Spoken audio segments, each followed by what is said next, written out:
Olá! Hoje a gente vai mergulhar em um dos episódios mais intrigantes da nossa história. É um verdadeiro quebra-cabeça, sabe?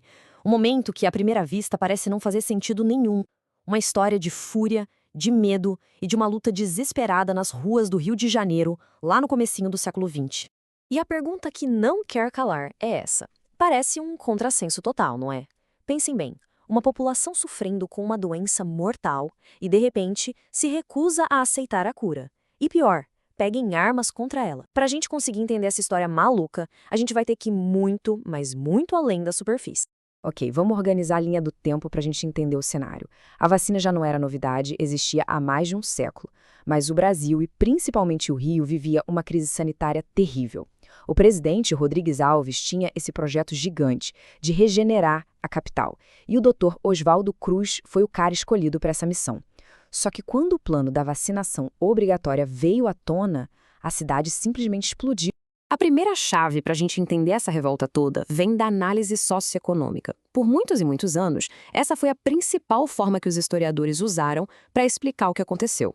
E o grande nome que mergulhou fundo nisso foi o historiador Nicolau Sevchenko.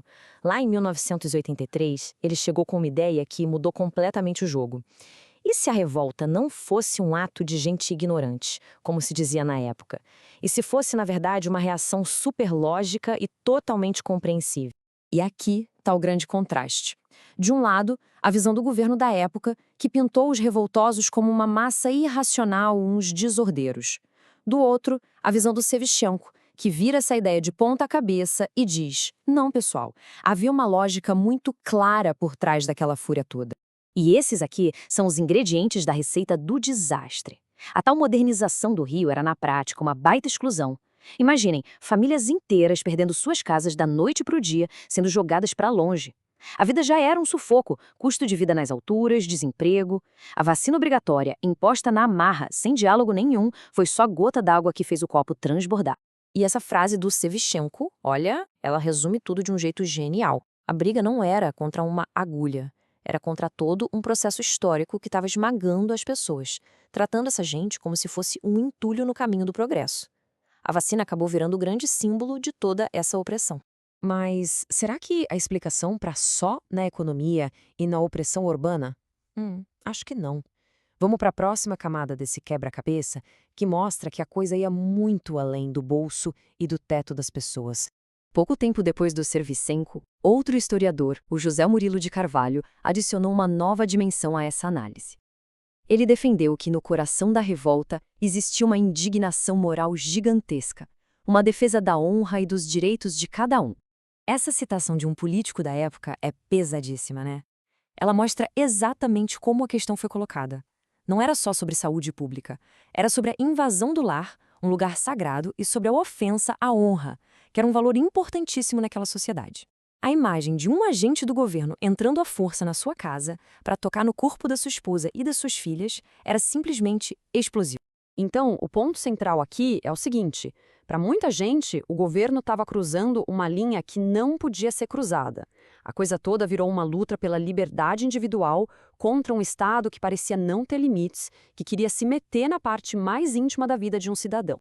Bom, então a gente já tem a opressão econômica e a defesa da honra. Mas ainda falta uma peça nesse quebra-cabeça, e talvez seja a mais profunda de todas. A gente precisa mergulhar no choque de visões de mundo que rolava naquela cidade. E aí, em 1996, o Sidney Chalhoub chegou com a peça que faltava. Ele foi investigar as raízes culturais desse medo todo. E ele mostrou que a desconfiança com a vacina não apareceu do nada em 1904. Ela tinha uma história longa, complexa e bem mais antiga. E aqui a gente vê a trombada de dois universos. De um lado, a ciência do Oswaldo Cruz, que falava de micróbios, de imunologia. Do outro lado, uma visão de mundo espiritual super forte na população que entendia a doença de um jeito completamente diferente. E para entender a força disso, a gente precisa falar de Omolu. Para uma parte enorme da população, a varíola não era só um vírus, sabe? Era uma manifestação divina. Tentar interferir nesse processo, como o governo queria fazer com a vacina, era visto não só como algo que não ia funcionar, mas como algo perigoso. Era um desafio que podia despertar a ira do orixá. E essa desconfiança toda não era só superstição, não. Os primeiros jeitos de vacinar, passando líquido de braço a braço, podiam mesmo transmitir outras doenças, como a sífilis. Então existia uma memória popular, uma desconfiança real de que a vacina podia ser perigosa. A ciência do governo não era vista como uma verdade absoluta, e sim como mais uma prática de fora, incerta e arriscada. Então, depois dessa jornada por tantas interpretações diferentes, o que a gente aprende? A gente aprende que a história, raramente, para não dizer nunca, tem uma causa só. Cada um desses historiadores, um construindo em cima do trabalho do outro, foi adicionando uma nova peça. A gente saiu de uma simples revolta da pobreza para uma luta complexa por direitos e, no fim, para um conflito cultural e espiritual profundíssimo. E essa é a grande lição. Acontecimentos históricos complexos são tipo uma tempestade perfeita. Não é só o vento, não é só a chuva, não é só o raio. É a combinação de tudo, no mesmo lugar e na mesma hora, que causa a devastação.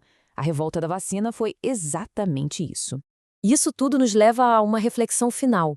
A história da revolta da vacina foi contada por quase 80 anos como um simples ato de ignorância. Foi só quando os historiadores começaram a fazer perguntas novas que uma verdade muito mais complexa e muito mais humana começou a aparecer. E isso faz a gente pensar que outras histórias, que outras verdades sobre nós mesmos ainda estão por aí, só esperando para serem redescobertas.